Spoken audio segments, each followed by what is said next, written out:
ఇంకొక ప్రాబ్లం చెప్పండి. ఫిట్స్ వస్తూ ఉంటది కదా చాలా మంది. ఈ ఫిట్స్ అనేది క్యూరబులా లేకపోతే ఇది ఫర్ ఎవర్ ఉంటుందా వన్స్ వచ్చింది? మూర్ఛ వ్యాధి అంటాం. ఓకే, అది దానికి చాలా రకాల కారణాలు ఉంటాయి.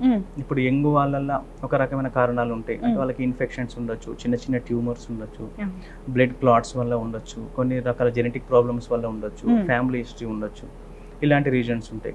తర్వాత కొంచెం పెద్దవాళ్ళలో స్ట్రోక్స్ ఉంటుంది, బ్లీడ్స్ ఉంటుంది. అంటే స్ట్రోక్లో ఇన్ఫాక్ట్ ఉండొచ్చు, బ్లీడ్ ఉండొచ్చు, ట్యూమర్స్ ఉండొచ్చు, దెబ్బ తగలడం వల్ల ఉండొచ్చు.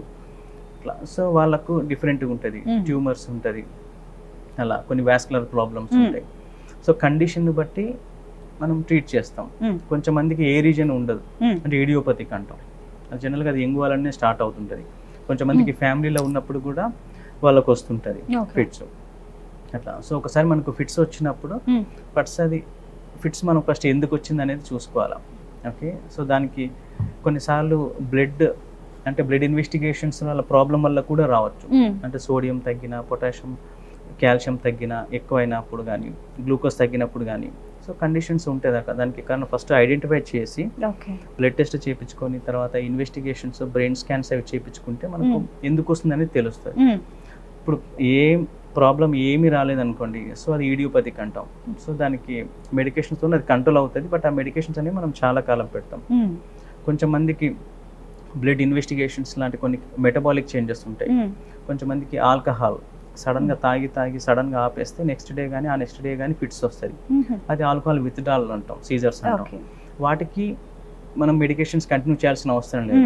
జస్ట్ అది కొన్ని మెడికేషన్స్ పెట్టి స్లీప్ కంట్రోల్ చేస్తే వాళ్ళకి ఫర్దర్గా రాకుండా ఉంటుంది.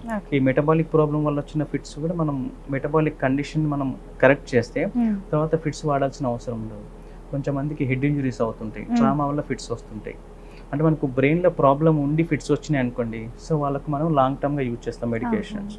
ఓకే, సో కొంచెం మందికి ఇన్ఫెక్షన్స్ వల్ల వస్తుంది. ఆ ఇన్ఫెక్షన్స్ కంట్రోల్ చేసి కొన్ని మంత్స్ ఫిట్స్ ట్యాబ్లెట్స్ వాడితే సరిపోతుంది. కొంచెం మందికి బ్లడ్ క్లాట్ వల్ల వస్తుంటుంది, వాళ్ళకు కొన్ని ఇయర్స్ వాడతాం. కొంచెం మందికి బ్రెయిన్లో గ్రాన్యులోమాస్ అంటాం, చిన్న చిన్న ఇన్ఫెక్షన్స్ ఉంటాయి, వాటికి 3 to 4 years వాడతాం అట్లా. సో మనకు కండిషన్ బట్టి ఎంతకాలం యూజ్ చేయాలని చెప్పేసి ఉంటుంది. బట్ మనకు ఫిట్స్కి సంబంధించి చాలా రకాల మెడిసిన్స్ వచ్చినాయి. సో దాదాపు 80-90% మనకు మెడిసిన్స్తోనే ఫిట్స్ కంట్రోల్ అవుతుంది.